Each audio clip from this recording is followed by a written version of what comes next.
시청자 여러분 안녕하십니까. 사회를 맡은 김태윤입니다. 제주와 미래연구원, 한라일보와 제주예술이가 공동으로 특별기획한 제주인들이 바라는 제주특별법 시즌2를 준비하다 정책토론 시간을 마련했습니다.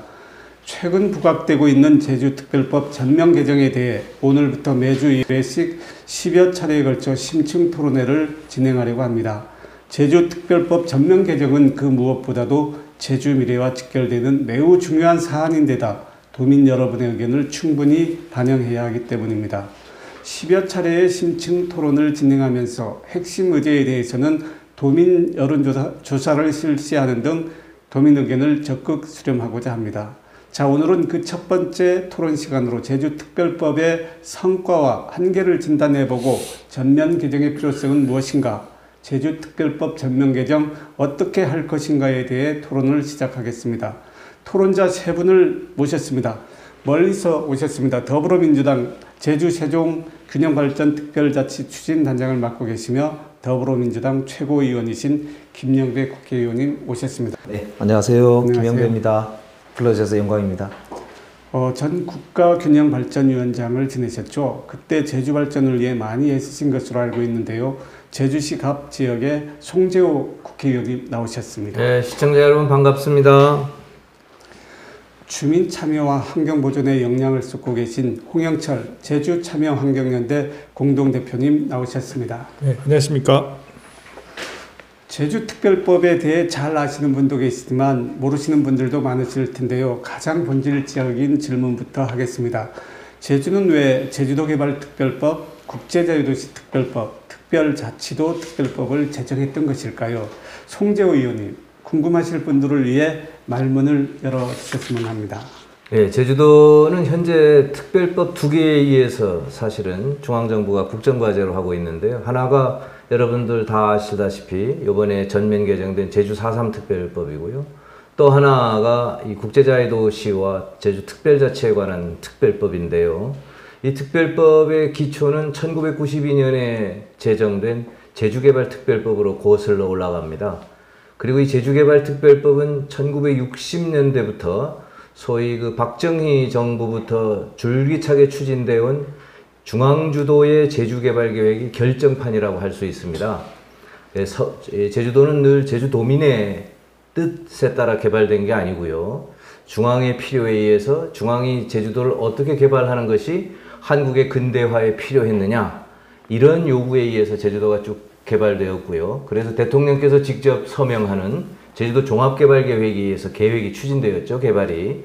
그리고 그 결정판이 1992년 제주개발특별법이고요. 그리고 그것이 다시 IMF 시절에 출범한 김대중 정부 때 국제자유도시 특별법이 추가됐고요. 그리고 그것이 다시 노무현 정부 때 제주특별자치를 한국 분권의 모델로 해보자 해서 특별자치법이 거기 추가돼서 현재에 이르고 있습니다. 공통점은 우선 제주도민이 무엇을 바라느냐 하는 것보다는 서울 중앙의 필요에 의해서 제주도가 어떻게 가야 하느냐에 역점이 두어졌고요. 또 역시 그것에 대한 성찰과 반성도 그 지점에서 집중적으로 나올 것으로 생각이 됩니다. 네, 고맙습니다. 다른 지역에서는 제주특별자치도에 대해서 불허하는 지역도 있는 것 같습니다. 특별자치도에 대해서 중앙이나 다른 지역에서는 어떻게 보여지고 있는지, 김영배 의원님, 제주가 아닌 외부의 시각에서 중앙정부나 정치권, 다른 지역에서 우리 제주자치도를 어떻게 평가하고 있을까요? 네, 저도 서울의 성북구청장을 8년간 지냈던 경험이 있습니다. 사실은 이제 우리가 자치분권, 이 시대 정신이라고 이야기를 하는데요. 무엇보다 우리가 깨어있는 시민들의 그런 힘에 의해서 우리 대한민국의 민주주의가 많이 진전이 됐고, 또 함께 더불어 잘 사는 나라로 나가는 큰 이제 도도한 물결을 이루고 있다, 이렇게 보통 자부심을 가지고 있지 않습니까? 그래서 사실 제주특별자치도라고 하는 말 자체가 이제 서울이나 이렇게 타지에 계신 분들이 듣기에는 제주가 상당히 특별자치가 발전되어 있구나라고 하는 그런 이제 생각을 갖게 하니까 굉장히 부러워들 하거든요. 특히 이제 제주처럼 이렇게 천혜의 어떤 자연 조건을 가지고 있고, 그다음 관광객들도 많이 오고, 이런 곳에서 특별한 자치를 할 수 있도록 하는 제도가 있다는 거, 법이 있다는 것은 타 지역의 사람들 입장에서는 굉장히 부러운 그런 이제 일이라고 볼 수가 있습니다. 그런데 저도 이제 국회의원이 되고 나서 행정안전위원회 일을 하다 보니까 자세히 보니까 이게 굉장히 문제가 많아요. 사실은 특별자치라고 하는 게 이제 노무현 대통령 때 처음 시도가 돼서 법안이 만들어지고 지금까지 쭉 이제 6번 정도 개정을 하고 이렇게 해서 왔는데요. 노무현 대통령 시절에 그 꿈과 비전, 크기만큼 지금 사실은 특별자치가 제대로 법안에 담겨 있거나 혹은 아니면 행정제도 내에서 작동을 못하고 있는 것 같아요. 그러니까 이게 보면 이명박 박근혜 정부를 거치면서 상당히 좀 여러 뒷받침이 잘 안 된 거 아닌가 싶기도 하고요. 그 다음에 우리 문재인 정부 들어서도 조금 더 깊이 있는 논의가 좀 진행이 됐었으면 좋았을 텐데 하는 아쉬움이 분명히 있습니다. 그래서 현재 있는 법이 굉장히 큰 꿈을 가지고 제주도가 우리나라에서 가지고 있는 특별한 위상만큼 큰 꿈을 가지고 있었는데 이제 또 가야 할 길이 이제 그런 면에서 보면 또 많이 남아 있다. 이제 이런 점도 분명히 있는 것 같습니다. 송재호 의원님께서 중앙정부의 필요에 의해서 시작됐다고 말씀하셨는데 중앙정부 입장이나 국회 입장에서는 어떤 생각을 갖고 계신지 잠시 좀 말씀해 주시겠습니까? 물론 중앙정부가 제주도도 국가의 한 부분이기 때문에 제주도민도 중요한 국민의 한 구성원이고 그래서 제주도민을 위해서 했겠지요.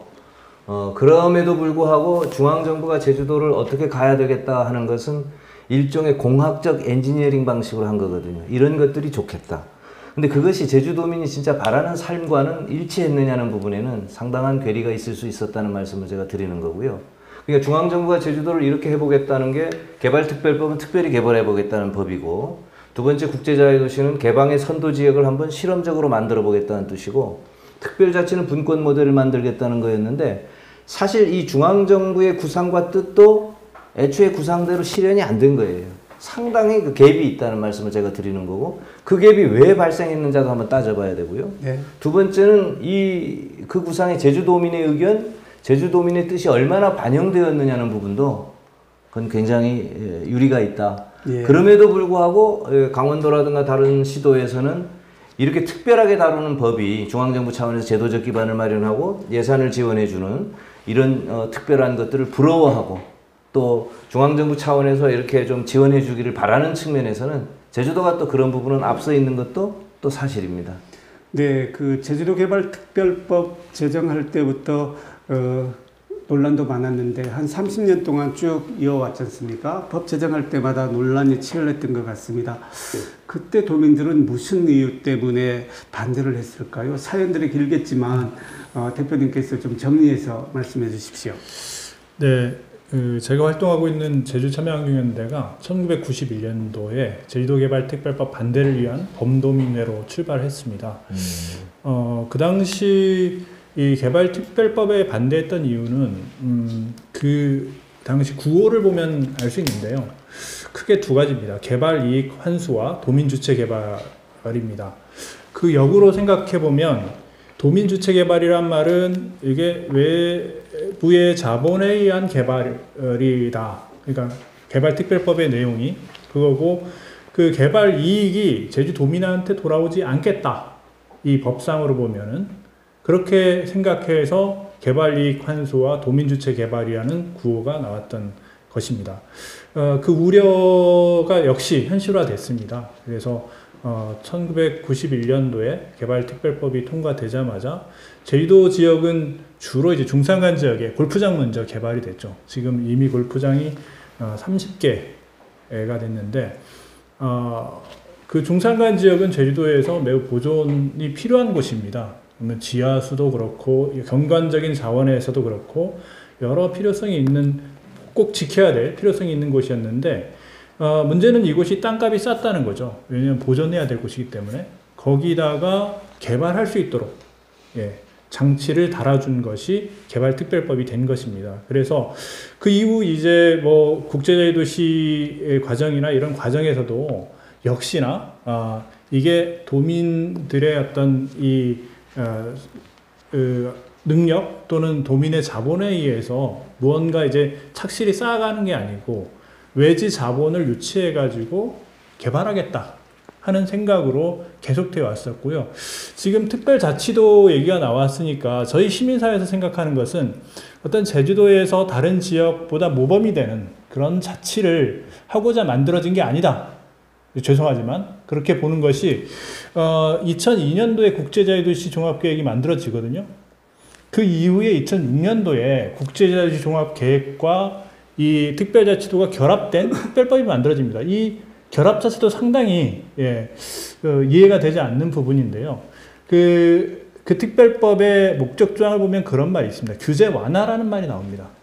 규제 완화를 통해서 국제자유도시를 조성하겠다는 것인데, 언뜻 보면 특별자치도의 내용을 보면 지역에 권한을 많이 주는 그런 부분이 있습니다. 근데 그 권한이라는 게 대부분 도지사한테 집중되는 권한입니다. 개발에 대한 승인 권한이죠.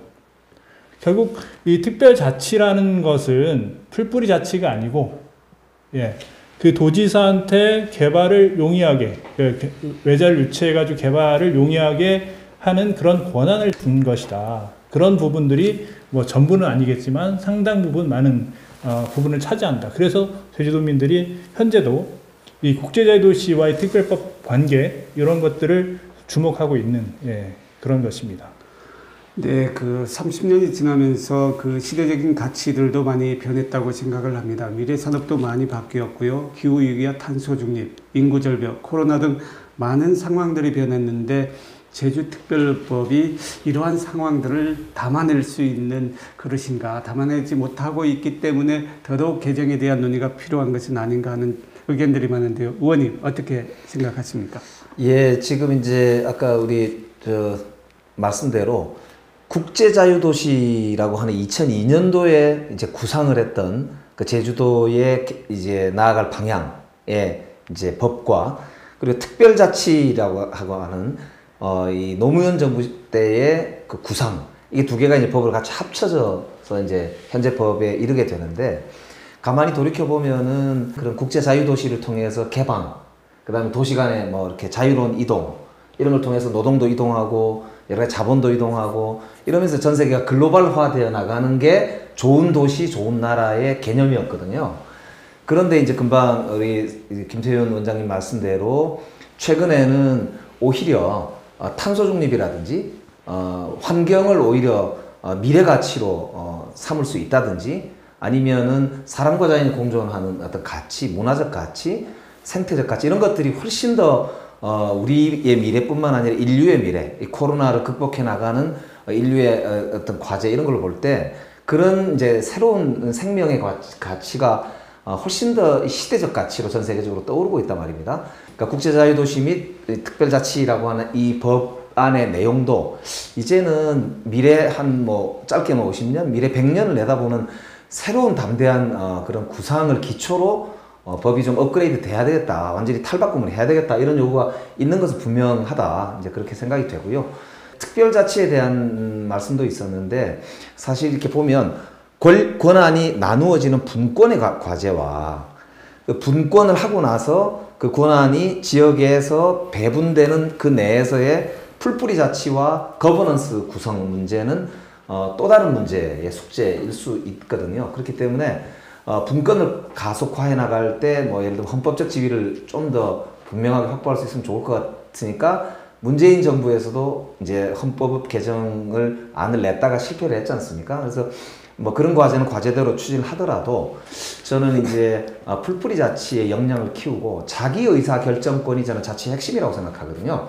그래서 이제는 정말로 제주도민 자신의 운명을 스스로 계획하고 결정해서 그것을 실행하는 데 있어서 자원을 어떻게 배분할지를 함께 구상하고 결정하는 그런 이제 과정을 밟아 나가는 전제로 이 논의가 진행이 돼야만 된다. 이제 그런 차원에서 아까 우리 원장님께서 말씀하신 대로 이제는 정말 새로운 꿈을 한번 꿀 때가 된 거고, 그 논의를 밑에서부터, 지역에서부터 주체 세워서 하자, 이런 이제 말씀으로 듣고, 저희들은 국회에서 그런 법을 이제 만들 때 우리 송재호 도당위원장님 계시고 균형발전위원장 하셨기 때문에 저는 뭐 시키는 대로 이렇게 따라가려고 생각하고 있습니다.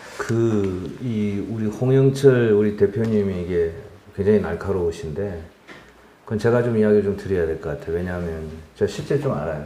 이제는 그 역사를 좀 우리가 정직하게 좀 깨놓고 볼 때가 됐습니다. 제가 서류가 어디까지 남아있고 폐기된지는 모르겠어요. 근데 일단 개발특별법과 관련해서는 이 개발특별법 조문만 보면 이렇게 훌륭한 법이 없어요. 92년 법안이. 거기 그 조문이 주민주체, 참여 모든 정신을 잘 20개 정도가 잘 살린 법안인데 왜 이게 국회에서 날치기로 통과됐을까? 이 좋은 법안이 예를 들어. 그 92년 12월 31일에 정기국회 국회 마감을 앞두고 그냥 본회의에서 날치기로 통과합니다. 문 닫고. 두 번째는 왜 이 법안을 두고 제주도민이 그렇게 반대했을까? 분신 자살이 있을 만큼. 그 핵심적으로 딱 아까 홍 대표 지적한 대로 도민 주체가 없었다. 다시 말해서 제주도 개발을 해서 결국 잘 살고 좋은 거는 제주 밖에 사람이다 이 말이에요. 그 당시 논쟁을 보면 누가 제주인인가라는 논쟁이 있었어요. 그러면 누가 제주인인가? 그래서 이 본토에 살고 있는 제주에 살고 있는 분들이 이렇게 특별한 개발을 하면 우리의 삶, 우리의 공동체가 무너질 수 있다는 위기를 가졌다는 그 지점이 하나 있고요. 그 다음에 국제자유도시를 만들 때는 이해찬 우리 지금 전 대표가 기획단장을 했어요. 김대중 정부 때. 그러니까 민주당이 주도해서 만들었는데 그때는 완전히 소위 신자유주의에 편승한 한국의 개방 모델을 하나 만들어 보자는 거예요. 외자유치를 좀 잘하기 위해서 어떤 제도를 주면 좋은지 어떤 모델을 만들면 이게 잘 되는 그게 시급한 거죠. 전체 나라를 하자니 아닌 것 같고 제주에 우선 시범적으로 해보자. 실험적으로 잘 되면 하고 아니면 말자 이게 있었어요. 결국 이런 모델은 국제자유도시는 그 후에 아주 아이러니하게 별로 진행된 게 없습니다. 사실은 말만 있지 그걸 가지고 구체적으로 정책화된 거는 거의 없다. 오직 된 게 노비자 정도 된 거예요. 이 직항로 개설은 저가 항공사 때문에 많이 됐고 그 다음 노무현 정부 들어서도 사실 노무현 대통령 그 분권의 그 학자들의 중심은 자치의 모델을 만들고 싶었었는데 중간에 변형돼요. 그게 이때 그 자치 모델의 사실 실질적 책임자는 김병준 정책실장입니다. 이분이 그 당시 마데이레 모델이니 홍콩 모델이니 막 이렇게 연구하던 걸 다 뒤집고 결국은 국제자유도시 모델의 연장선상에서 이 특별자치를 취급하게 돼요. 그래가지고 대표적으로 나온 게 영리병원입니다. 그게 특별자치 모델을 할 때 나온 아젠다예요. 제주도를 의료관광의 선진지로 하기 위해서 영리병원에 특례를 준다. 그게 왜 특별자치라고 하는 아까 우리 홍 대표가 이야기한 소위 주민 풀뿌리 자치를 잘하고 소위 직접민주주의를 확대하고 이런 자치의 본질과는 먼 그런 이야기들이 거기서 등장했는지에 대해서 사실은 그때 그 토론했던 자료들이 있기 때문에 그런 것들이 나는 규명된다고 보고요. 결국은 그런 시도들이 노무현 대통령께서 가졌던 뜻, 또 DJ 정부가 가졌던 본래의 뜻과는 다르게 도민과 유리되어 왔고 그런 부분을 우리가 지금쯤에는 수선을 해야 한다. 이렇게 보는 거죠. 그러니까 고논의에 있어서 이제 제가 보기에 결국 핵심은 두 가지가 있거든요. 하나는 결국 자기의사결정권.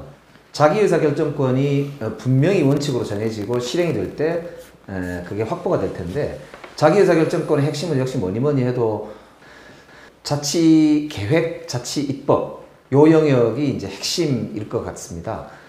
두 번째는 계획을 세우더라도 어느 정도 재정이나 이 실행을 뒷받침할 수 있는 물리력을 동원할 수 있는 능력. 이제 이게 재정뿐만 아니고 이제 여러 가지 강제적 허가권 이런 걸 포함하겠죠.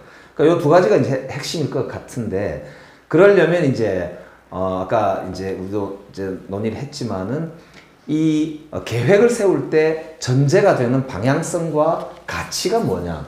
이거를 이제 주민들이 스스로 논의하고 수립하고 공감을 할 때 그 방향으로 계획을 세우고 그 계획을 기초로 그 계획을 실행할 수 있는 재정과 여러 가지 강제적 권한을 확보를 하는 이런 이제 진행이 돼야 될 것 같거든요. 그런 점에서는 오늘 이 토론이 굉장히 중요한 출발인 것 같고 법안에 대한 이제 얼개도 그렇게 보면은 자치권을 실제로 그러면 어떻게 확보할 수 있느냐는 논의도 조금 더 좀 실무적으로도 굉장히 논의가 필요할 걸로 그렇게 보입니다. 김성배 의원님께서 자치의사결정권 말씀하시면서 자치재정이라든지 자치입법권 말씀을 하셨거든요.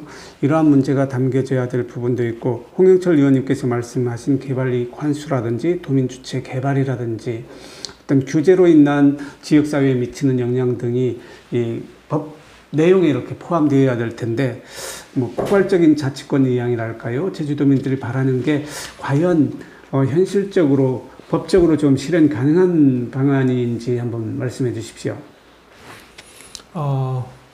자치권 지난번에 분권 논의를 하면서 저는 그런 생각을 했는데요. 현재 상황에서 분권이라는 것은 결국 도지사의 권한 강화다. 근데 제주도 같은 경우는 특히 이제 기초자치단체가 없기 때문에 이거는 결국 이 기초자치단체가 그래도 매개 역할을 하면서 풀뿌리 자치들을 일단 권한을 갖고 왔다 하더라도 그것들을 아까 김영배 의원님 말씀대로 지역에서 풀뿌리 자치를 실현하는 단계로 가야 되는데 그런 단계가 지금 보장되지 않다는 거죠. 결국 그 권한들이 현재도 도지사가 제왕적 도지사라고 할 만큼 권한이 집중되어 있는데 거기다가 권한을 더 얹혀준다.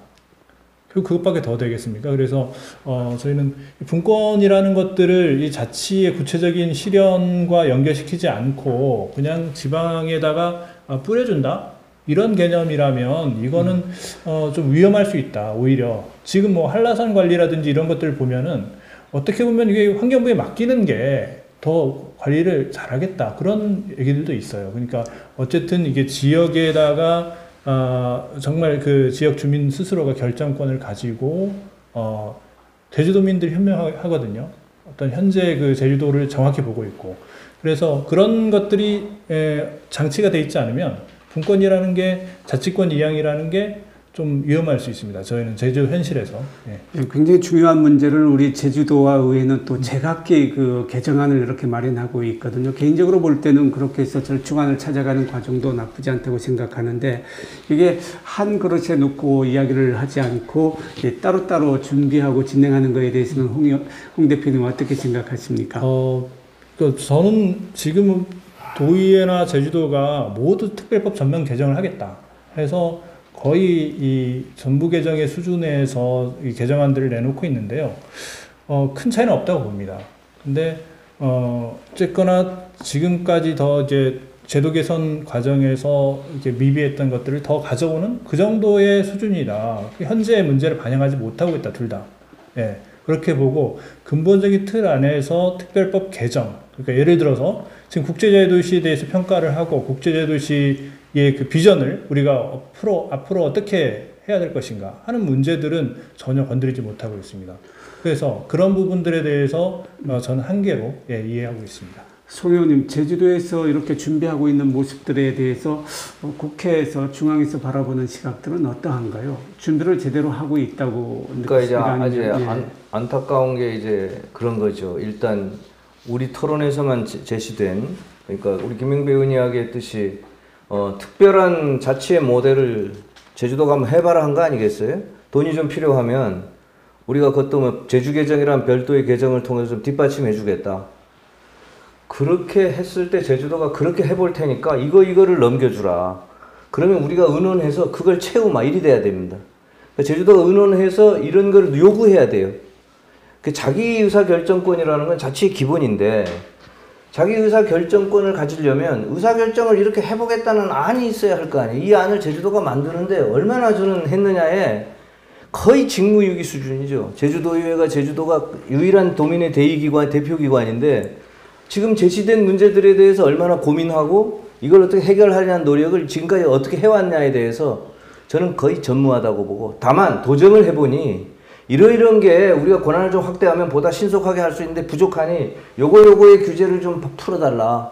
이런 특권을 제주도에 좀 더 달라. 이런 것만 요구해왔던 거예요. 네. 근원적 문제점은 우리가 다루지 못했다. 이렇게 보여집니다.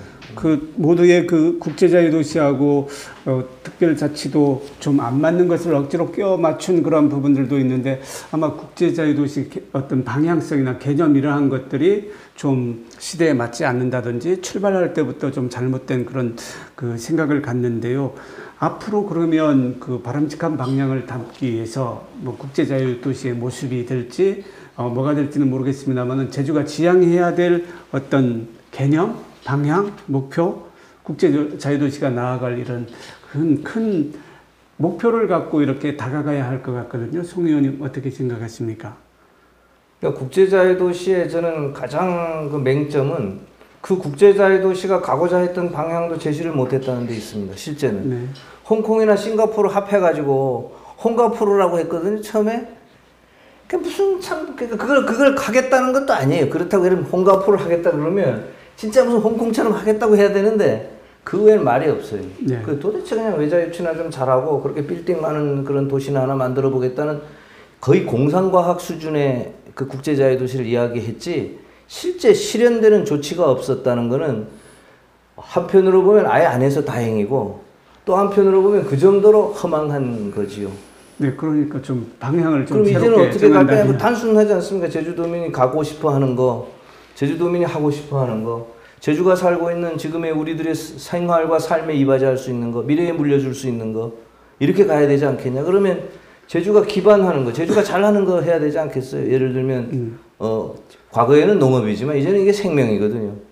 바이오잖아요. 네. 그러니까 그런 농업을 우리가 농어촌을 가지고 우리의 농업을 가지고 식품 산업도 좀 덧붙이고 건강도 좀 넣고 이렇게 해서 좀 지금에 맞게 이 산업들을 버전업시키는 거. 네. 제주에 오시겠다는 분들을 골프 치고 단체로 면세점 가서 광창 쇼핑이나 하고 이런 부분이 아니라 정말 제주를 위해서 사랑하고 제주를 좋아하고 이런 사람들이 살 수 있는 그래서 우리와 함께 되는 그런 관광을 해내는 거. 그리고 제주의 물이라든가 용암해수라든가 우리가 잘 가지고 있는 이 자원을 산업화하는 거. 바람이나 뭐 이런 거 신재생 에너지로 해서 우리가 또 잘하는 거 이런 것들에 대해서 제주가 종합적으로 제주형의 산업으로 또 가능하면은 이 외부 자본이 아니라 정부의 지원과 도민의 자본을 동원해서 해내는 거 또 그만한 역량을 키워내는 거 이런 데 좀 집중하면 되지 않을까 생각합니다. 네, 그 말씀을 듣다 보니까 개발의 방점이 많이 찍혀 있는 그런 특별법이 아니었나 생각을 합니다. 국제자유도시 그 개념 자체도 사람, 상품, 자본의 자유로운 이동이라든지 기업이 편리한 어떤 그 규제 완화 같은 것을 했는데 시대는 환경을 중시한다고 그 의원님께서도 말씀하셨습니다만은 네. 환경이 가장 장점이고 환경에 기반한 사회나 경제나 이렇게 바뀌어져야 된다고 생각을 갖습니다. 국제적인 추세라든지 제주가 갖고 있는 특징, 장점 등을 고려할 때 제주가 나아갈 어떤 미래 방향에 대해서 좀 더 좀 말씀을 해주셨으면 합니다. 예, 제주도는 이제 우리나라의 보물 중의 보물인데요. 그 가장 큰 이유 중에 하나가 이게 천혜의 자연 환경을 가지고 있는 곳이 그렇게 많지 않고요, 사실은. 그런데다가 아주 특별한 우리 인권의 역사가 있는 곳이기도 하지 않습니까? 그리고 우리 한반도 전체 운명에 아주 아프기도 하고 또 우리가 중요하게 해결해 나가야 될 과제가 여전히 사실은 풀리지 않는 그런 분단의 과정에 아픔이 있는 곳이기도 하거든요. 그렇기 때문에 저는 사실 요즘 시대는 스토리의 시대라고 생각해요. 그리고 결국 사람과 그 자연이 공존하는 그런 이제 가치가 전 세계를 지배하고 있다고 생각하거든요. 특히 이제 뭐 큰 기업일수록 RE100이라 그래서 네.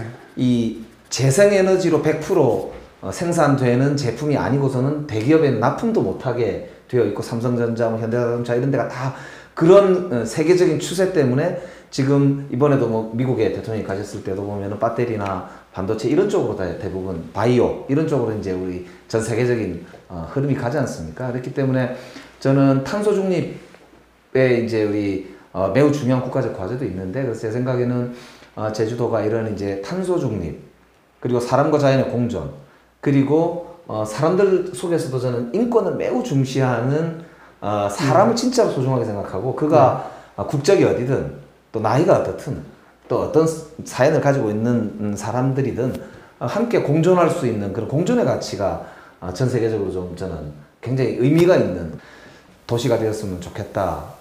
이제 그런 생각이 들거든요. 그래서 저는 지금 이제 국제 자유도시라고 하는 것과 특별자치라고 하는 요 개념에서 국제라고 하는 말과 특별자치라고 하는 말을 가져오고 나머지는 조금 이렇게 좀 아웃데이티드 옛날 거니까 빼고 이제는 거기에 이제 아까 제가 말씀드린 대로 뭐 미래지향적 가치들을 좀 넣어서 새롭게 좀 설계를 했으면 좋겠는데 네. 제가 국회의원이기 때문에 특히 이제 민주당의 제주 특별 자치 지원 단장 입장에서 보면 저희들이 할 수 있는 거는 아까 이제 이 기본적으로 확보할 수 있는 자치 입법이나 자치 행정의 틀 요거를 조금 만들어 드리는 네. 그 틀을 짜드리는 일은 저희들이 할 수 있을 것 같은데요. 이 내용을 채우고 그 과정을 밟고 하는 거는 이 제주도와 제주도 의회 그리고 시민들이 같이 좀 이렇게 해서 결국 이제 제주도민의 공론이 모이는 네. 그리고 이제 그 공론을 기초로 이제 다른 중앙정부나 뭐 우리 한국 전체의 그런 공론하고 이렇게 좀 논의하는 네. 이런 이제 과정을 좀 충실하게 밟아 나갔으면 그럼 저희들도 일하기도 편하고 네. 내용이 마련되는데 굉장히 좀 중요한 우리 대한민국 역사상 어찌 보면 최초의 그런 이제 자치 계획을 만들어내는 그런 집단적 과정이 좀 필요하지 않을까 그런 생각이에요. 김영배 의원님 말씀을 듣다 보니까 제주의 어떤 상황이라든지 그걸 굉장히 많이 파악하신 것 같아요. 미래 방향까지 말씀해 주셨는데 홍 대표님 입장에서 우리 의원님 말씀하신 거에 대해서 어떻게 생각하시는지 말씀해 주세요. 의원님 말씀에 공감하고요. 근데 가장 중요한 것은 이전까지 중앙정부에 의해서 중앙정부의 국가 발전의 필요에 의해서 지역에다가 이렇게 규정한 겁니다. 근데 이제는 그러지 말아야겠다. 자치분권을 얘기하면서 그러지 말아야겠다고 보는데 기본적으로 제주도민으로부터 요구를 모아서 만들어져야 된다고 봅니다. 지금 내년부터 제3차 국제종합계획 근데 되게 상당히 우려스러운 것은 그 내용을 차치하고서라도 그 과정이 너무 어떤 이 연구원, 지금도 역시 국토연구원, 제주연구원 수준에서 그냥 도민들로부터 키워드만 뽑아가지고 이 계획들을 진행시키려고 하는데 결국 현재까지 진행되어 왔던 각 뭐 제주도의 부서별 계획들이 또 총망라된 거대한 뭘 하겠다는 건지 알 수 없는 그런 계획이 또 만들어지고 있다는 것이죠. 근데 그것도 문제고요. 일단 저는 우선 이게 상향식이 돼야 된다. 하향식이 아니고. 그리고 두 번째는 지금 친환경적인 국제자유 도시 이런 컨셉으로 얘기하는 거는 이건 맞지 않다. 국제자유 도시라는 게 일단 자본의 자유를 주는 건데 자본의 자유를 주면 자본은 빨리 돈 되는 것을 합니다. 그래서 지금까지 제주도에서 싼 땅을 사가지고 개발해가지고 돈 번 것이고요. 근데 그게 어떻게 친환경이 될 수 있습니까?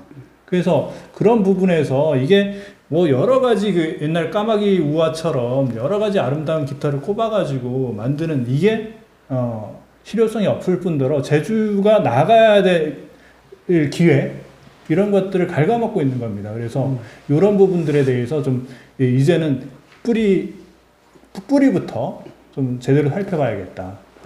홍 대표님께서는 제주의 그 자기의사 결정권이 많아지고 이렇게 하는 것을 말씀하셨는데 이걸 추진하려면 뭐 제도적인 뒷받침뿐만 아니라 국가 재정이 또 수반돼야 되기 때문에 정부의 정책 방향과도 상통되는 부분이 있어야 될 것 같거든요. 송 의원님 어떻게 생각하십니까? 아니 그 말 전에 제가 이 두 분 말씀을 제가 좀 쉽게 하나 좀 해드릴게요. 제 위치를 찾는 게 필요하다는 게 하나는 예를 들면 우리가 이 삼다수 가지고 이게 석유값보다 비싸잖아요. 푸른 금이라 그러거든. 블루 골드. 이거 가지고 우리 사우나 하면 되겠습니까? 이거 가지고 예를 들어 우리가 이거 전부 농업용수로 쓰는 거는 다시 생각해 봐야 돼요.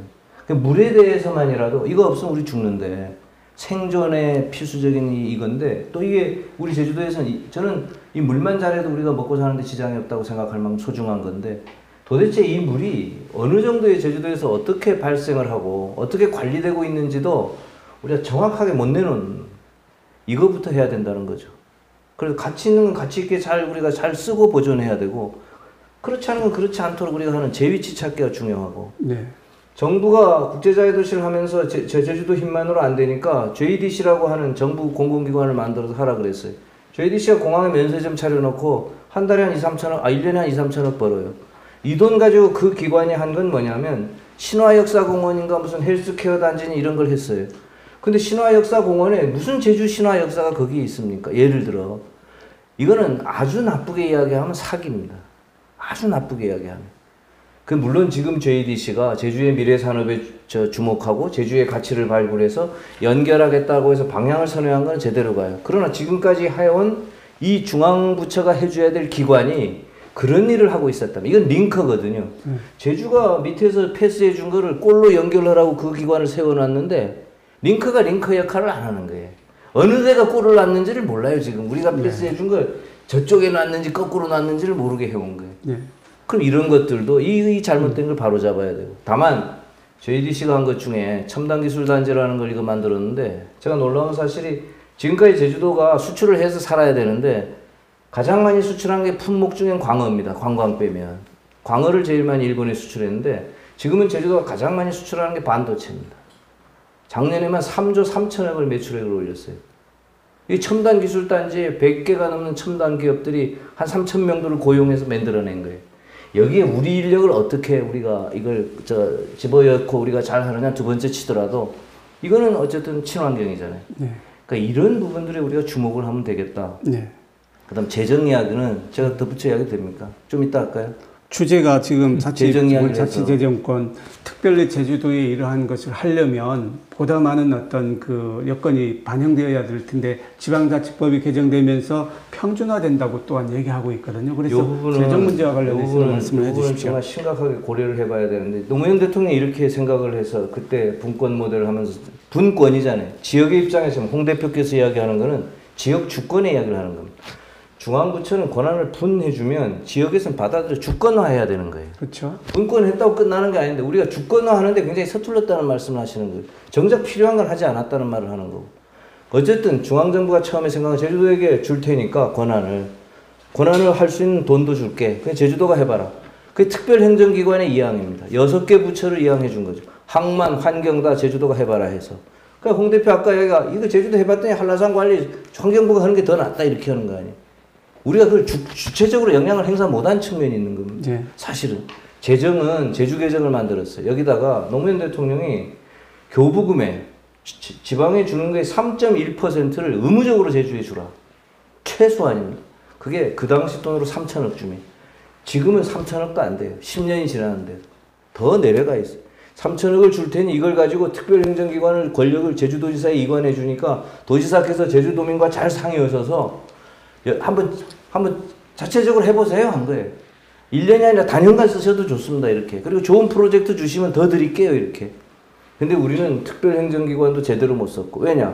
한라산도 가만 보니 뭐 제대로 한 것 같지 않고 항만도 봐보세요. 거의 뭐 한림항, 제주항, 국가항들이 다 그냥 앉아 놀고 있어요. 재정도 특별행정기관의 재원도 바닥나고 심지어 최근의 토론회에서는 제주개정이란 개정 자체를 없애자 그랬다 그러니까 우리가 이런 우리 자신도 주는 거를 제대로 쓰지 못한 부분도 우리가 있다. 네. 네. 그렇게까지 제가 이게 설명드릴 수 있을 것 같아요. 좀 더 복잡해지는 것 같은데요. 받아온 어떤 그 권한이나 이런 역량도 충분히 발휘하지 못하면서 더 많은 것을 요구하고 있거든요. 그렇죠. 어떤 그 중앙정부는 중앙정부대로 실적이나 성과를 충분히 발휘하지 않으면서 요구만 계속하고 있는 상황이거든요. 이러한 상황에서 홍 대표님, 네. 지역사회에서 왜 이렇게 그 받아온 권한까지 잘 활용하지 못하도록 구조적으로 어떻게 이런 문제가 발생하게 된 건가요? 어쨌든 이게 도민들의 주권으로 되지 못한 그런 부분들이 가장 큰 것 같습니다. 권한이라는 것들도 사실 우리가 그런 권한이 꼭 필요하나 하는 그런 부분들도 많습니다. 저도 이렇게 국회에 몇 번 가서 다른 지역 국회의원들 좀 만나보면 제주도가 뭔가 다른 특별자치의 형태로 뭔가 하려고 하면은 다른 지역하고 형평성 얘기를 해요. 항상 뭐 제도 개선 과제에서 맨날 나오는 얘기가 또 형평성입니다. 그래서 그러다 보니까 별로 제도 개선도 제대로 되지도 않고 그게 꼭 필요한 건가 하는 그런 생각들도 많이 그 도민들이 실제로 의문을 가져요. 그래서 결국 이 특별법이라는 게 오히려 족쇄가 되고 있다는 느낌입니다. 그러니까 다른 지역 국회의원들을 설득해야 돼요. 뭔가 하려면, 새로운 걸 하려면. 그래서 이런 부분들이 결국은 이 특별법에 저는 이제 좀 이게 좀 엇나가는 말일 수도 있는데요. 어떤 국제자유도시가 특별자치도의 목적으로 지금 거의 그렇게 돼 있습니다. 다른 지역 국회의원들은 이 특별법을 보면 그렇게 생각해요.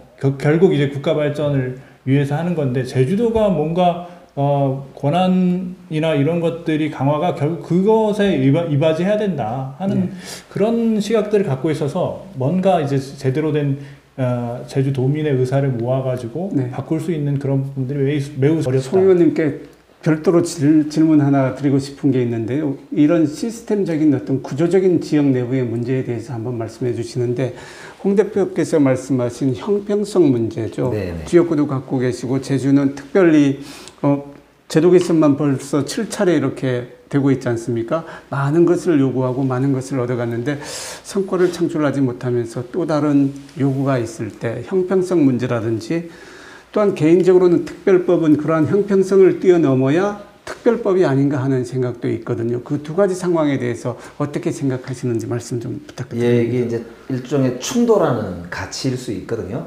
그러니까 뭐냐면은 우리가 제주도가 가진 위상이 이제 우리 이 대한민국 전체에 있어서 굉장히 특별한 위치가 있다라는 인정을 했기 때문에 처음에 특별법을 만들었을 것 아닙니까? 그러면 이제 이거를 균형 발전 차원에서도 그렇고 그 다음에 자치분권이라고 하는 차원에서도 그렇고 특별한 이제 존재에 맞는 특별한 위치 이걸 인정했기 때문에 법을 만든 건데요. 이게 이제 그렇게 하면 원리가 뭐냐면은 이게 이제 차등적 분권이라고 하는 걸로 이제 진행이 돼야 되거든요. 그렇기 때문에 우리가 뭐 많은 도시가 있고 많은 시도가 있습니다만 전체 우리나라 대한민국의 미래를 생각해서도 제주도에 대한 이런 이제 제도적인 설계가 이제 우리 대한민국에 도움이 되기 때문에 결국에는 논의를 해왔던 거라고 생각합니다. 이거 뭐 사람들이 아무 생각 없이 그냥 해온 거는 당연히 아니지 않겠습니까? 그리고 이제 그게 뭐 성과가 없다 이렇게 혹시 이제 평가하시는 분들도 뭐 물론 계시겠지만 저는 제가 생각할 때 어쨌든 여러 대통령들께서 이렇게 꿈을 꿔오고 그 중에서는 사실은 저는 이명박 박근혜 두 분 대통령은 별 특별한 기여가 없었다라고 저는 개인적으로 보는데 어쨌든 김대중 대통령, 노무현 대통령의 꿈이 살아있는 이런 법들이고 이 법들이 이제 어쨌든 제주도가 그래도 지금 이렇게 이제 좋은 미래를 설계할 수 있는 점에서는 꽤 큰 저는 진전이 있었다고 저는 평가하는 게 좀 더 맞지 않을까 싶은데 문제는 이제 오히려 이제 약간 내용이 낡았고 좀 미래지향적이지 못하고 이런 문제랑 그 다음에 이제 제주도 내에서 도 공무원들이나 도의회 특히 이제 공무원들 관료주의 관료 위주로 뭔가 이끌어가거나 강자 많이 가지거나 큰 덩치의 어떤 기업들이나 이런 쪽 자본이라고 표현할 수도 있는데 이런 쪽만 일방적으로 사실은 주도해가지고 뭔가 계속 그 과실을 이제 따먹는다든지 아니면 그 과실을 분배하는 과정에서 강자들만 도 내에서 보자면 혹은 국가적으로 효과가 나는 그런 과실들도 그렇게 이제 강자들에게만 좀 주로 많이 간 거 아니냐 이런 문제 제기가 있을 수 있다고 생각해요. 그렇기 때문에 저는 그 문제에 있어서는 결국 출발이 자기 결정권은 자기 책임 하에 진행되는 것이고 그게 잘 작동할 수 있도록 제주도에 있는 뭐 도지사나 정치 세력들이 관료들이나 이런 쪽에 휘둘리지 않고 정말 시민들의 뜻을 잘 존중할 수 있도록 그 해나가는 거 그게 이제 굉장히 출발이라고 생각하고 그런 면에서는 우리 송재 의원님이나 이제 우리 정치인들이 책임이 그만큼 크고 또 그만큼 그렇게 꿈을 꾸고 있는 거 아닌가 싶고 저는 그래서 함께 좀 그런 좀 이제 새로운 시도 출발 이런 걸 좀 함께 좀 응원할 수 있으면 좋겠다 싶어서 이 자리에 네. 그 형평성 문제도 분명히 넘어서야 될 문제이지만 좀 전에 송재 의원님께서 말씀하신 지역 내부의 어떤 구조적인 문제, 시스템적인 문제도 굉장히 중요하다고 보아집니다. 30년 특별법 추진 어떤 그 경험에서 볼 때 뭐 드러나고 있는 현안 문제를 좀 예를 들면서 구조적인 문제라든지 시스템적인 문제 왜 이런 걸 하지 않으면서 이렇게 그 에너지를 낭비하고 있을까 하는 생각을 하지 않을 수가 없거든요. 왜냐하면 이만큼 속도로 이만큼 방향으로 나아가야 될 텐데 제주도가 그러지 못하고 있단 말입니다. 그걸 좀 말씀을 해주시면 좋을 듯 합니다. 그러니까 이게 매우 중요한 이야기인데요. 왜 우리는 원론적인 답변은 알고 있는데 이 답변이 자꾸 어그러졌을까? 이 이야기입니다. 모르는 게 아니에요. 그러니까 중앙정부는 분권까지만 할 수 있는 거예요. 네. 그렇죠. 그다음 제주도에서 이 분권의 분권화가 매우 중요합니다. 넘어온 권력을 또 어떻게 나눠야 됩니다. 그러니까 네. 이 나누는 게 매우 중요한데 사개 시군을 우리가 드러낼 때는 네. 이런 거예요. 서귀포시도 서귀포시 홍보책자 만들고 북제주군도 만들고 남제주군도 만들고 서울에서 보면 제주도가 하나 같은데 서귀포시 북제주군 홍보책자가 4개잖아요. 아 이런 건 낭비일 수 있다. 그러니까 하나의 도로 하자. 여기까지는 맞아요. 도는 그런데 도가 모든 거를 다 권한을 가지고 하라는 뜻이 아닙니다. 쓰레기 청소서부터 모든 걸 하라는 게 아니라 도는 기획하는 도. 회사로 이야기하면 기획실만 하라는 거죠. 그리고 나머지는 또 다른 행정체계를 만들어서 우리 홍 대표께서 이야기한 풀뿌리에 충실한 우리가 대동제가 됐든 한 20개의 이 읍면을 만들어가지고 거기는 자치하자 이런 게 그 전제가 있었던 거예요. 근데 분권해주니까 제주도가 어떻게 결정해버렸냐면 대동제는 안 하고 그냥 시군만 행정시로 만들어서 끝냈어요. 이 도지사가 다 그냥 가진 거야. 쓰레기 청소서부터 이제 다 도지사가 해야 돼요. 그놈의 도정이 제대로 작동이 되겠습니까? 하라는 거 아니에요. 왜 그랬을까? 이렇게 물으면 저는 솔직하게 이야기하면 권력욕 때문에 그렇다. 분권해주기가 싫은 거예요. 딱 넘어오니까. 근데 그것까지 중앙정부가 야 동하라 그랬잖아. 이러지 못하는 거예요. 물론 중앙정부도 일부 잘못이 있는데 저는 가장 큰 게 그 분권의 분권화에 우리가 굉장히 소홀했다. 네. 그걸 제주도민만 나무랄 게 아닙니다. 제주도민 니네가 좀 자기 결정권을 줬으니까 니네가 좀 의논해서 공론화해서 해야 되는 거 아니냐 이렇게 이야기하면 그거 안 된다는 거예요. 제주도민은 사실 그걸 몰랐거든요. 알았는데 안 한 게 아니에요. 그렇게까지 모른 거예요. 그리고 우리 다 기억하지만 김태환 지사 있을 때 점진한 혁신에 주민투표 했잖아요. 시군 없애는 것만 주민투표한 거예요. 그러니까 아무것도 안 한 거예요. 그리고 계속 그 권력이 유지되어 왔고 저는 다음 도지사도 도지사가 되고 나면 그거 하기 싫을 거예요. 네. 자기가 다 하고 싶거든. 그 인간의 그 본질적 욕망을 욕할 수 없어요. 성인을 뽑을 건 아니기 때문에. 그러니까 이번에 도지사 선거 전에 우리가 특별법을 기본은 좀 개정해보자. 그리고 이런 논의는 좀 하자. 정말 이런 문제가 있구나까지는 알아보자. 그렇게 하는 거죠. 시스템의 문제는 전 그렇게 봅니다. 네, 그 임기가 1년 좀 채 안 나오셨는데요. 문 대통령께서 자치분권도 강조하셨습니다. 연방제 수준의 자치분권.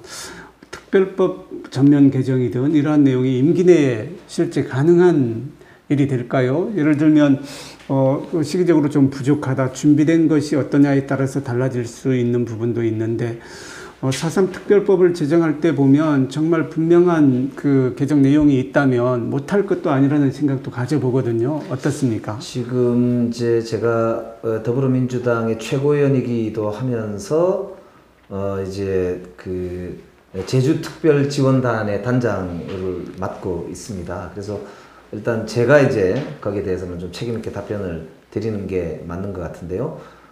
일단 의지는 확고하다. 그걸 우선 말씀드리고요.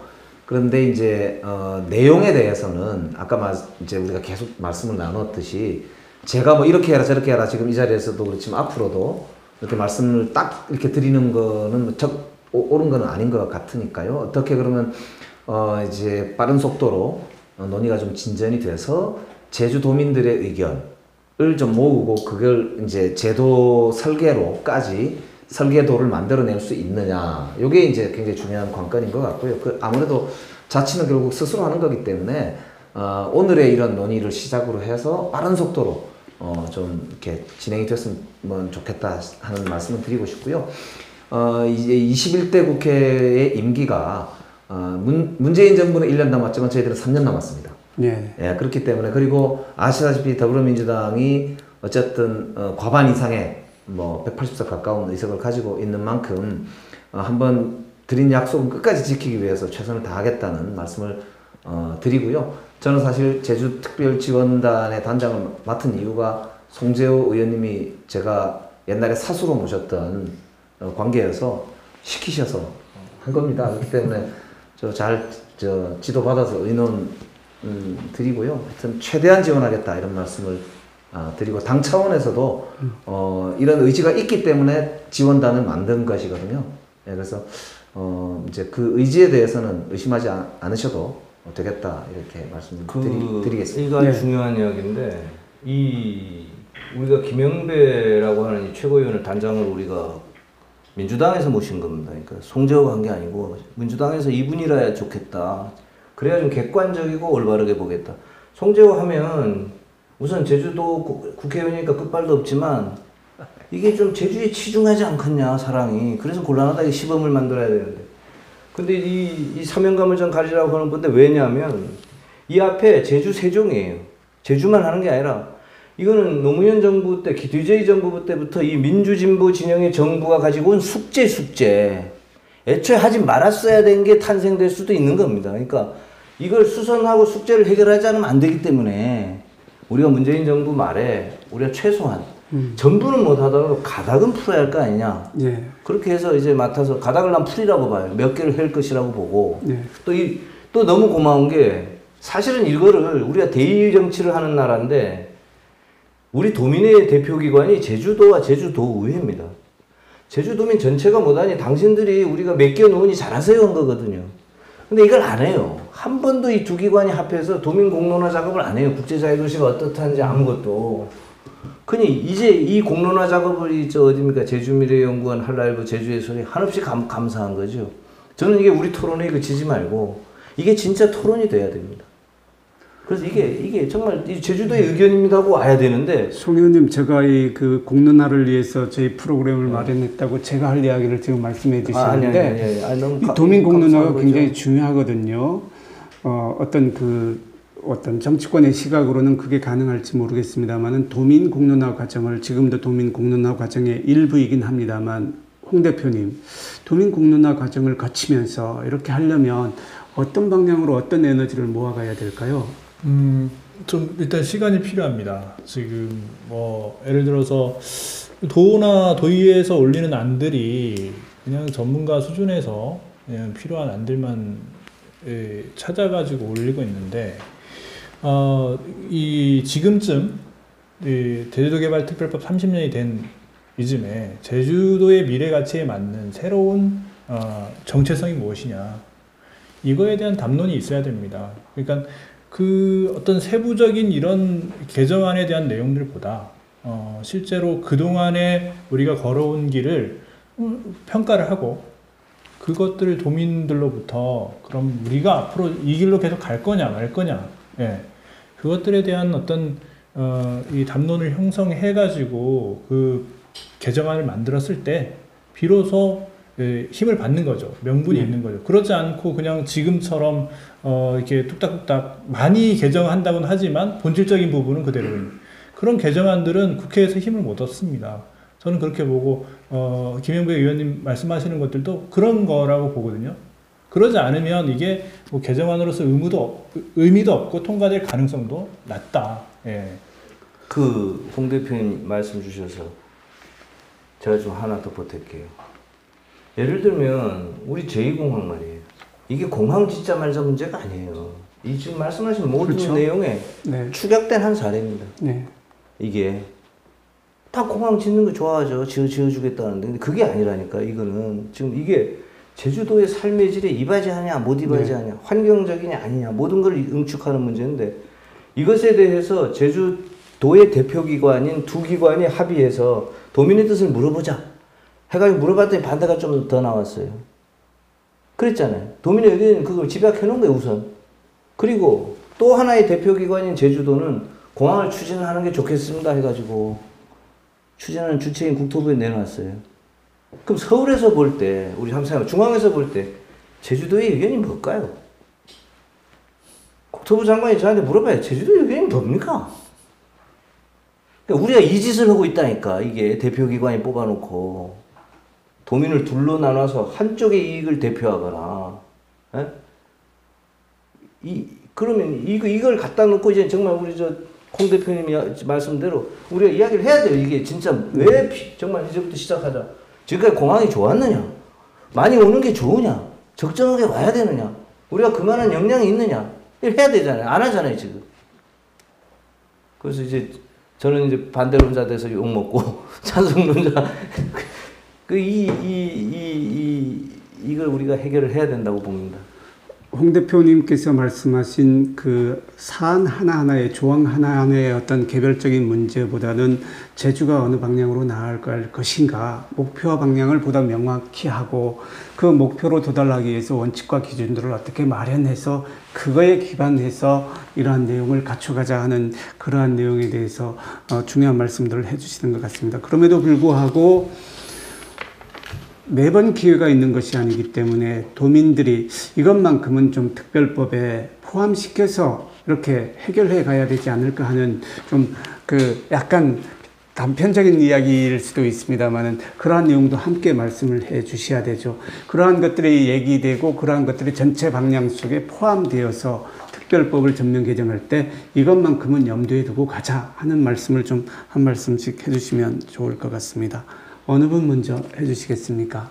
글쎄요, 그 제주도가 어쨌든 국제제도시의 비전이 여러 그 지금 도민의 삶의 질을 저하시키고 어떤 도민들이 지금 많은 좀 삶의 고통들을 느끼고 있습니다. 그러니까 제주도가 전국에서 가장 강력 범죄율이 높고 임금 수준이 전국 최하입니다. 이렇게 뭐 국가에서 공을 들여가지고 국제제도시를 추진했는데 오히려 삶의 지표는 낮아지고 또 쓰레기 문제, 하수 문제, 교통 문제 이런 실제적인 문제들을 많이 떠안고 있거든요. 그래서 어떤 대안으로서 제주도가 유네스코 3관왕의 자랑이 있고 그래서 제주도는 이제 환경 수도 또는 환경 허브 이런 어떤 개념으로서 앞으로 제주도의 정체성으로 가져가야 된다는 논의들이 쭉 있어 왔습니다. 네. 그런데 이런 것들이 한 번은 특별법까지 만들자는 시도도 있었습니다. 근데 특별법 안에 내용을 담아도 될 것 같고요. 근데 어쨌든 그런 부분에 대한 논의, 그러니까 비전이 두 개가 있을 수는 없거든요. 저는 친환경적인 국제도시라는 말이 있어서는 이게 성립되지 않는 말이라고 생각하고요. 결국 그렇다면 어떤 비전들을 얘기를 해야 되는데 그런 어떤 환경 수도 또는 환경 허브에 대한 어떤 그런 가치, 미래 비전에 대한 얘기가 좀 있어야 될 것 같고요. 그리고 두 번째는 뭐 계속해서 우리 환경 개선 부담금 얘기를 하지만 지금 당면한 문제입니다. 제주도가 여러 그 관광객들도 늘고 인구도 늘다 보니까 환경 기초 시설이 이미 포화가 돼가지고 여러 문제들을 골머리를 앓고 있고요. 청정 환경이 파괴가 되고 있어요. 그래서 결국 그런 부분들에 대한 어떤 이 제주도의 심각성 이런 것들이 국회에서 좀 받아들여져서 좀 고민이 됐으면 좋겠다. 이게 뭐 제주도만 그러냐 또 이렇게 또 형평성 논리에 휘말릴 게 아니고 제주도가 정말 우리나라의 보물섬이다 이렇게 이해를 하신다면 그런 부분들에서도 좀 보존할 필요성에 대해서 공감해 주시고 그런 법제도의 통과에 좀 국회 차원의 힘을 모아 주셔야 될 게 아닌가 생각합니다.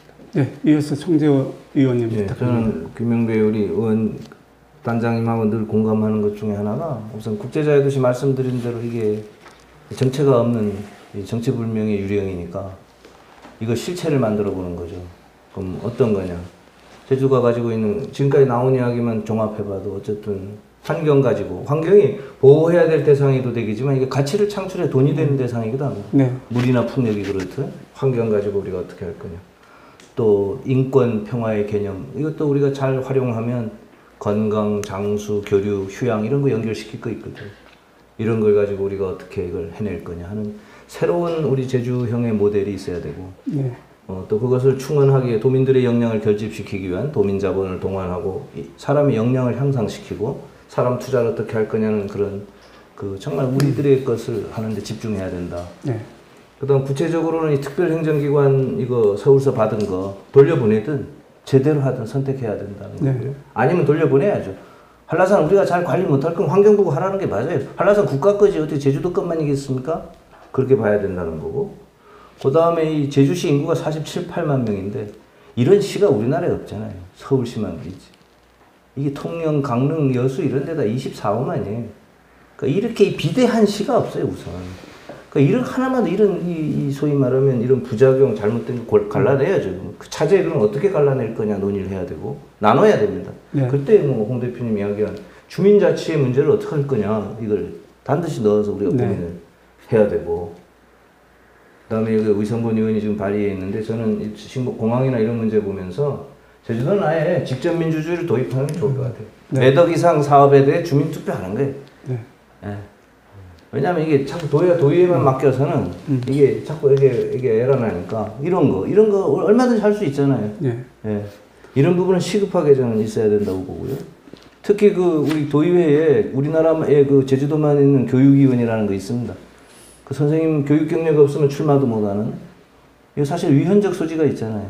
이 부분도 우리가 고민해봐야죠. 네. 왜 이게 꼭 우리만 필요한지. 네. 도의회가 교육위원회를 둬서 상임위원회 하면 충분히 되는 건데 네. 이런 부분들에 대한 소위 수선 모델은 시급히 이루어져야 된다고 봅니다. JDC도 제 위치를 찾아야 되고. 네. 예. 굉장히 해야 할 일들이 많은데요. 우리 김영배 의원님께서는 두 번 말씀하시는 것도 뭐 강조해 주셔도 좋고요. 또는 새로운 말씀을 해 주셔도 좋습니다. 여기서는 좀 약속하시고 가세요. 단장님. 요것만은 이렇게 최소한 하겠다. 공론화부터 시작해. 이제 약간 이제 우리 홍영철 대표님 말씀하신 것 중에 이제 삶의 질과 그리고 환경 수도로서의 비전, 가치 이런 거를 이제 아까 송재 의원님도 말씀 주셨는데요. 그 부분이 이제 법 개정에 의해서 가치와 목적 방향성을 정립하는 아주 전제이면서 핵심 이제 이 좌표가 되는 거지 않습니까? 그래서 뭐 법안의 제목부터 시작해서 새로 생각해 볼 수 있는 거니까 그 부분에 대해서는 같이 적극적으로 검토를 하겠다라는 말씀을 첫 번째는 드리고요. 두 번째는 이제 결국은 현재 그 제주특별자치도를 지원하고 있는 행정 체계에 대해서 좀 더 강화하고 개선할 필요가 있거든요. 그러니까 지금 국무조정실 밑에 지원단이 한시적으로 운영이 되고 있습니다. 네. 그래서 올해 6월달까지 아마 한시적으로 운영이 되고 오영훈 의원이 그걸 이제 아마 뭐 이렇게 개선하는 법안을 내놓고 있는 것으로 알고 있는데 이거를 세종시나 새만금처럼 이렇게 독자적인 그런 행정 조직으로 안정적으로 운영을 하면서 우선 정부 중앙정부에서 지원할 걸 종합적으로 지원할 수 있도록 그 재구조화시키는 게 행정체계 개선 관련해서 굉장히 필요하다 이렇게 보이고요. 그 부분에 대해서 바로 검토를 하겠다는 말씀을 드리고요. 세 번째가 이제 그 재정과 관련된 문제죠. 결국에 그래서 아까 기금 말씀도 있으셨고 네. 부담금 말씀도 있으셨는데요. 우리가 사실은 귀한 곳에 가면 귀하게 돈을 쓰지 않습니까?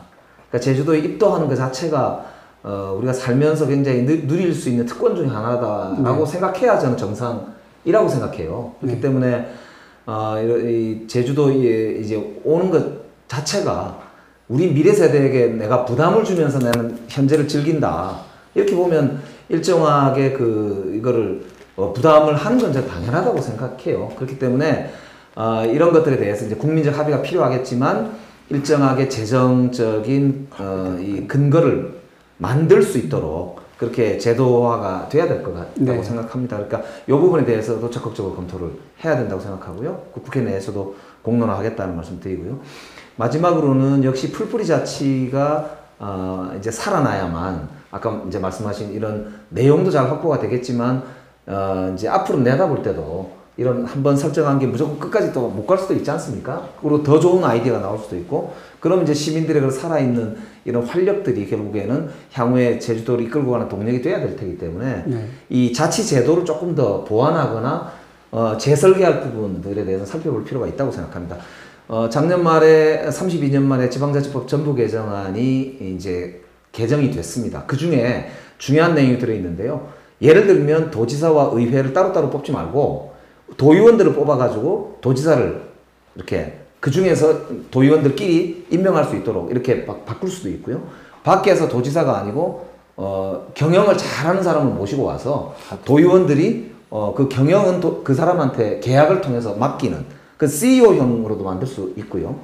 또 여러 이제 그런 미국과 유럽과 같은 그런 이제 실험을 할 수 있도록 법이 바뀌었습니다. 그렇기 때문에 이거는 제주도민들께서 꾸는 꿈이 어떻게 실현됐으면 좋겠느냐라고 하는 걸 진짜 여기서부터 한번 저는 논의를 해보면 좋겠다는 생각도 들고요. 필요하다면 행정시장 뭐 직선제 이야기도 있고 지금 여러 이야기가 있더라고. 아까 이제 송재 의원님 언급하신 대로 교육위원 제도가 유일하게 지금 제주도에 남아 있는데 저 사실은 국회에서는 지금 논의가 교육감하고 시도지사 선거를 메이트제로 하자는 논의도 있습니다. 그렇기 때문에 이건 다양하게 좀 논의를 해볼 수가 있고 올 연말까지 아마 논의가 될 것으로 생각이 되고요. 대통령 후보들도 아마 여기에 대한 의견을 낼 것으로 알고 있습니다. 그렇기 때문에 차제에 이런 풀뿌리 주민자치를 강화하면서 공론을 조성하는 이 과정 자체가 제주도의 자치 제도를 좀 제대로 설계해보는 그런 단계로 법적인 어떤 뒷받침도 있는 상황이 하기 때문에 논의를 해봤으면 좋겠고 그 결과를 가지고 필요하다면 법을 또 고칠 수도 있는 문제라고 네. 생각하고 있습니다. 그래서 그 부분도 한번 같이 의논해보면 어떨까 그런 생각이 듭니다. 예. 김영배 의원님께서 지방자치법 개정 내용과 비교하면서 제주도의 중요한 일들을 이제 할 수 있게 약속도 해주시면서 말씀하시는 걸로 제가 듣고 있었는데요. 맞습니까? 예. 감사합니다. 아무튼 이 중요한 내용들이 도민들의 어떤 그 의견이 하나로 모아지지 않고서는 쉽지 않은 일인 것 같습니다. 그래서 시청자 여러분이라든지 독자 여러분들을 위해서 우리 홍영철 대표님 그리고 김영배 의원님, 송재 의원님 순으로 부탁의 말씀이라든지 하고 싶은 말씀 못한 거 이렇게 정리를 해주시면 좋을 것 같습니다. 네, 오늘 토론을 통해서 정말 많은 분들이 제주도에 앞으로 어떤 변화가 필요한지 상당히 같은 생각들을 갖고 있어서 상당히 기뻤고요. 제주도민 여러분들도 사실 제주도가 지금 이 국제자유도시라는 그런 안에서 살고 있으면서 사실 국제자유도시가 뭔지 모르고 그게 왜 우리 삶을 이렇게 만들지? 이런 것들을 잘 연관관계를 잘 모르시는 그런 부분들도 있는데요. 좀 더 관심을 가지시고 우리 제주도의 앞으로 미래상이 어떤 방향으로 가야 되는지 그런 부분에 대한 고민들 같이 모아주시면 감사하겠습니다. 고맙습니다. 네, 김영배 의원님 너무 귀한 말씀도 많이 해주시는데요. 한 네. 말씀 부탁합니다.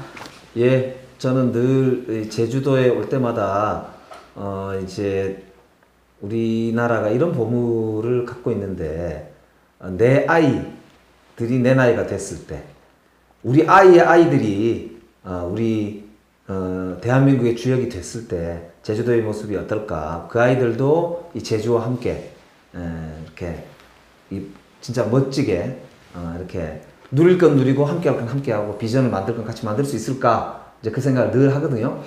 마찬가지로 저는 이제 누가 만들어주는 것이 아니기 때문에 결국 자기 일은 자기가 한다고 생각합니다. 저도 성북구청장 할 때 주민들과 말씀 나누면서 가장 이렇게 함께 공감했던 것은 결국 우리 일이다. 그래서 이제 이 오늘 같은 토론회가 정말 귀한 것 같고 제주도에서 제주도의 미래를 꿈꾸기 위해서 스스로 노력하고 함께하는 이런 과정이 저는 정말 소중하다고 생각합니다. 그래서 그런 면에서 이제 제가 옛날에 자주 쓰던 말인데요. 주인이 주인으로 돼야 안방에 도둑놈이 안 들어온다 이런 이야기인데요. 그런 이제 당당한 자부심과 또 스스로의 노력 이런 거가 필요한 것 같고 그런 면에서는 제주도 정치인들이 훨씬 더 저는 각성하고 또 새로운 비전을 실천할 수 있고 또 그런 분들에 대해서는 많이 좀 응원해 주실 필요가 있겠다. 예, 그런 말씀도 드리겠습니다. 예, 이상입니다. 네, 송재호 저는 의원님. 우리 제주도민이 조금 자신감 또 참여 이런 것만 있으면 저는 충분히 해내리라고 생각합니다. 제주가 사실 도둑 때문이 없다는 게 굉장히 공동체적 정신이 강하다는 거고요. 정말 제주도는 하늘이 준 소중한 자원을 가지고 있습니다. 그래가지고 이 유엔도 뭐 자연유산이다, 세계 지질공원이다, 생물권 보존지역이다, 농업유산이다, 문화유산이다 5개나 있어요. 이런 섬이 세계에 없어요. 하와이도 700만 밖에 안 옵니다. 1500만이 오는 제주. 이런 그 보물 같은 땅이 없거든요. 저는 우리 제주도민이 가지고 있는 4.3도 우리가 아프게만 볼 게 아니잖아요. 그 당시에 통일을 외친 도민 아닙니까? 이 단독정부 수립을 반대했던 도민이거든요. 그런 저는 미래지향적 가치, 공동체 정신, 제주도가 가지고 있는 전환 능력, 충분히 저는 미래에 더 큰 보물을 만들어낼 수 있다고 확신하고 중앙정부도 특별자치를 통해서 어떤 것들을 통해서 줄 용의가 있는 거거든요. 다만 우리 도민이 이제는 이런 공론화 작업, 깨어있는 작업, 참여 이런 게 매우 중요한 지점이라고 생각합니다. 네, 세 분 말씀 감사합니다. 시청자 여러분 그리고 독자 여러분, 오늘 토론 잘 보셨습니까? 제주는 국제자유도시를 추진하기 전에 지역 총생산이 6조 원 정도였다고 합니다. 18년 동안 국제자유도시를 추진하면서 외형상으로는 18조 원으로 크게 성장한 것 같습니다만 이면을 들여다보면 5인 이상 직장인 월급이 99년에는 전국 6위였다고 하는데 2018년도에는 17위로 전국 꼴찌라고 합니다. 이런 통계들이 도민들의 가슴을 아프게 합니다. 제주 특별자치도가 되었지만 제주도민들의 삶은 과연 괜찮아진 것일까? 특별자치도 출범 후 지난 15년 동안 숨가쁘게 제도 개선을 해왔는데 매번 출발선상에 서는 듯한 기분이 들거든요. 아마 오늘 말씀을 듣고 보니 그럴 만한 이유가 있었다고 생각합니다. 도민 여러분, 특별법 전면 개정에 대해서 무관심해서는 안 될 것 같습니다. 제주도민 모두가 적극적으로 나서고 참여하고 함께 논의해야 될 것 같습니다. 제주 미래 도민이 선택하고 책임지며 나아가야 합니다. 오늘 토론 여기서 마치겠습니다. 시청자 여러분, 독자 여러분 감사합니다.